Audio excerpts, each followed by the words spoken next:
Tatum has been sensational for them. He's turned around his shot mid-series. He had one of his best games of the entire postseason, and then he ruptures his Achilles. And so for Boston now, like, the run might be over. Yeah. And I mean the run going back to when, like, Isaiah Thomas was there and Jaylen Brown was a young player, and Jayson Tatum was a young player, and they were still going to a Game 7 against LeBron James when he was with Cleveland.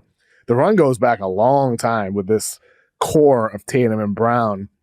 And now they're entering an offseason where already Shams Charania and Brian Windhorst and all these people in the know have reported about how Boston's likely going to go through some changes this year because they're in the second apron. They're paying out the ass for the luxury tax. $500 million. Crazy. Yeah. And so, like, they're going to have changes. Yep. The question is like what those changes are going to end up being. Will it just be on, like, the Porzingis Drew Holiday level? Could it be on the Jaylen Brown level?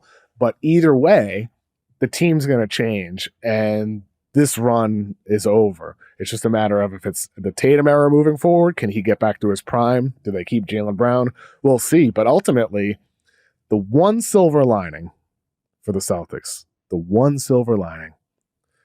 if they suck next year, the 2026 NBA draft is loaded up top. Yeah. It's the one silver lining for the Celtics. And you know this better than anybody. 2026, as much as we love Cooper Flag, there are multiple Cooper Flags next year, right? Yeah, and we've seen just earlier this week that you could have a 1.8% chance and get the number one pick. You don't have to suck so bad you get 19 wins. You can win 35 or whatever. Yeah, I mean, so I think they're still going to be too good, especially in the East, to like miss the playoffs. What if they trade Jaylen? What if their best player next year is like Derek White? That would be interesting. I haven't thought about that. They still might be good enough for the play-in. The East is gonna suck.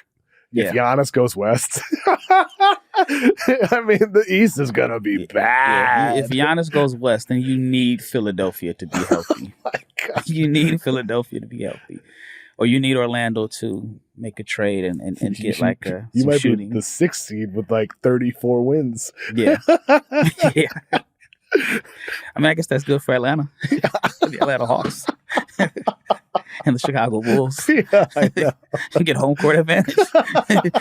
just break even. It could be really bad next year in the East. But, I mean, next year's draft class, that is the silver lining for Boston. Like, you might end up with 8th best odds and you move up to number 2 and you get a chance to draft Dybantsa or Boozer. Could you imagine the conspiracy theories? Oh, if they get Brockton, Massachusetts. Oh, my God. I'm from Brockton. I grew up in Brockton, Mass. So if Dybantsa goes to Boston, he'd love that. He's still a hardcore Celtics fan. Yeah. Him and his dad and his family watch every Celtics game still. So I'm sure he would love to get drafted by Boston. Conspiracy theories behind that, if that happens. I know. And then Tatum comes back. And then they get, instead of Brown Tatum, it's the Dybantsa Tatum era. Oh my gosh. That would be crazy. Hey, you never know. It could happen. You really never know. I mean, this year the NBA has proven you never know. Anything can happen. You never know at all. I mean, I think it's happened a lot. It happened in the LeBron 03 draft 2 decades ago. It happened Derrick Rose in Chicago. I mean, a lot of people talk about how it's rigged. Maybe we're living in a simulation. That's another possibility. It does seem like in the NBA that the most entertaining outcome is what seems to happen. I never thought about the AJ being from the Boston area. I never thought about, oh my gosh. I know. You never know. Yeah.